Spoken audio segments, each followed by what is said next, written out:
அதுக்குன்னு ஒளிஞ்சிருந்த வேவு பாப்பியா? இன்னும் பெண்கள் கிட்ட எப்படி நடந்துக்கணும்னு உனக்கு தெரியாதுல?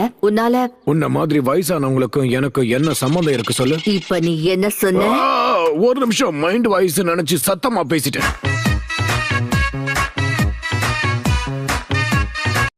என்ன மன்னிச்சிருங்க, உங்களை தொந்தரவு பண்றேனா? அதான் பண்ணிட்டியே, சொல்லு. நீ பொறுமையாரு, நீ இப்ப திரும்ப கூடாது. இளமை பருவத்துல மனசுல தோன்றதை மட்டும்தான் பண்ணணும். சாக்குரா எப்படி இருக்கு? அப்பவே சொன்னேன்ல, ஆராய்ச்சிங்கிற பேர்ல என்னெல்லாம் பண்றாருன்னு பாத்துக்கிட்டே இருக்கிற பிரச்சனையை மறந்துட்டு நம்ம குதூகலமா இருக்கிறதுக்கு நம்ம பக்கத்து டவுனுக்கு போய் ஆகணும். அப்படின்னா நம்மளோட முதல் வேலை நம்ம ஒரு டவுனை கண்டுபிடிக்கணும்.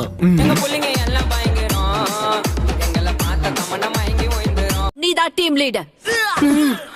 நருட்டோ மாதிரி ஆளுங்களை கட்டுப்படுத்துறதுக்கு உனக்கு தனி திறமை தேவைப்படும். அது கஷ்டமான விஷயம் தான், இருந்தாலும் நான் முயற்சி